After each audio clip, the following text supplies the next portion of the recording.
You've probably heard the adage, don't judge a book by its cover. Well, that bit of wisdom really applies to our next story about horror filmmaking with deep roots in Kentucky. From a studio-level player to do-it-yourself weekend warriors, a group of filmmakers here share more than just a passion for jump scares and bloodthirsty monsters.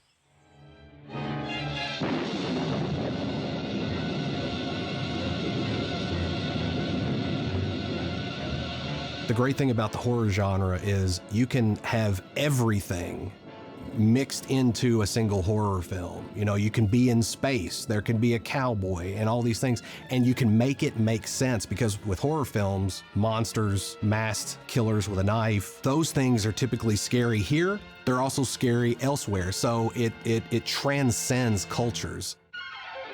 I think horror is like riding a roller coaster. It's like you get that kind of a thrill out of it. And if you watch horror movies with people and you see people putting their hands in front of their eyes or doing like this, they're still watching it. And I think horror makes you want to see what's coming next.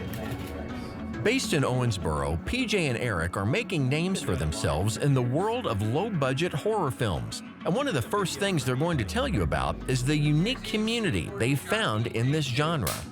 So the people that are into horror, it's like a big network of people that all already know each other because they all have the same likes, same dislikes. We're this small group of people that not everybody else is into, so everybody just really gets along. It's like a bunch of friends getting together that you've never even met.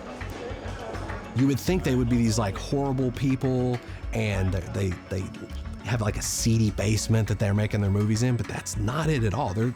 Every horror convention we've ever been to, it's some of the coolest, most down-to-earth, nicest people we've ever met. A big part of the horror community is helping each other out, and that's true regardless of the budget level. When PJ realized that Jeffrey Reddick, the creator of the $1 billion Final Destination horror franchise, was from Jackson, Kentucky, he didn't hesitate to reach out. He's one of the coolest, most down-to-earth people. He is not Hollywood at all. Well, he did call me babe on the phone one day, which probably is kind of Hollywood. But in terms of just sitting and talking, he's very generous with his time. I do a lot of the business side of our company. So there's a lot of stuff with that I'm not sure of what we're going to do, and we're getting bigger. So there's legalities and liabilities. So he's been a mentor of a person to go to and go, what do I do here? Can I do this? Can we do that? And Jeffrey Reddick's story seems like it was lifted directly from a Hollywood screenplay. So you may be wondering how a kid from Jackson, Kentucky made it to Hollywood. It's a pretty interesting story. When I was 14, I was a huge horror fan. I've always been a horror fan. And when I was 14 years old, I saw the first Nightmare on Elm Street, and it blew my mind. And I went home and I wrote a prequel idea, which was an origin story for Freddy Krueger. Jeffrey sent his idea directly to the head of New Line Cinema. Unfortunately, his story was returned because studios don't accept unsolicited materials. But Jeffrey wasn't satisfied. And then I sent it back to him and I said, look, sir, I spent $3 on your movies, so I think you can take 5 minutes to read my story. And thankfully he got back to me, and he was very encouraging. He gave me some advice. And from age 14 to 19, he stayed in touch with me. And then at 19, Jeffrey started working at New Line.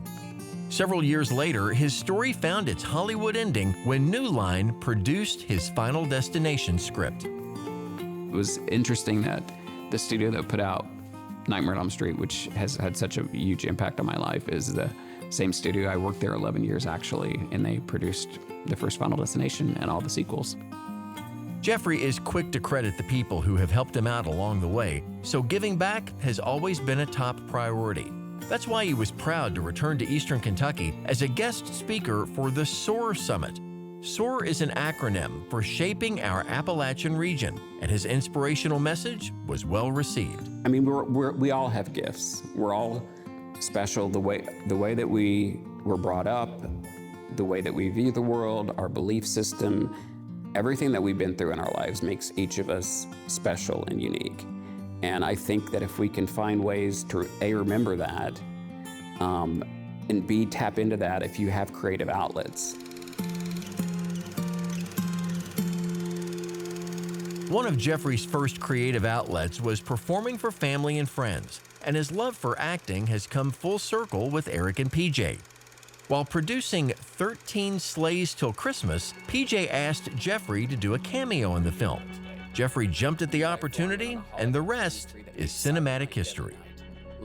Sent him 13 Sleighs when it was finished, and he immediately calls me back, and he was going on and on about how professional it looked, how incredible it looked. He's like, dude, I know people out here making movies for $6 million that don't even look a fraction as good or as a fraction of as much fun as what you guys just did with 13 Sleighs.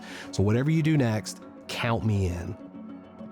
They had this new project coming up called New Year's Eve, and I said, well, I just want a part in it. Like, I just want to get back into my acting bit. And it was just fun to go down to Owensboro, and, you know, he's such a talented guy, and he knows what he wants. He just loves the genre. He loves making movies, and Eric loves making movies. But Jeffrey's contribution to New Year's Eve goes way beyond his time in front of the camera. His producer credit is well earned. Jeffrey is very much on board. He wants to help. He wants to be involved. He was a huge part of the project. He's been an integral part helping us get distribution with Cineverse. He could have said, you're just small time, I don't want to help with you, but he's helping us from LA. Anytime we call, text, he's there for us. So we do that. We've had people reach out to us that, man, I can't wait to be in film. Can I work with you all? I'll be a dead body. I'll do anything. And that's how we get our stuff done. I mean, we've had a lot of people volunteer.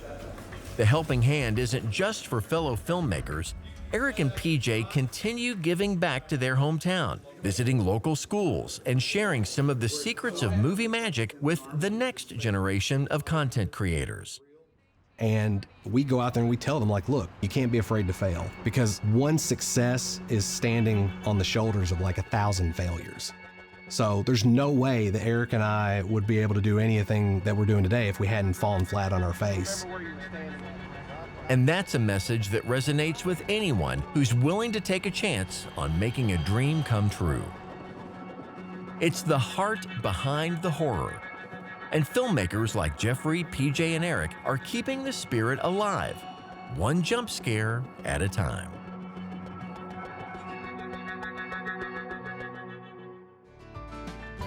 Hey everybody, I'm Chip Polston, your host for Kentucky Life. Now, if you like that story and maybe you want to explore more of what Kentucky has to offer, all you got to do is just click on that subscribe button for more great content.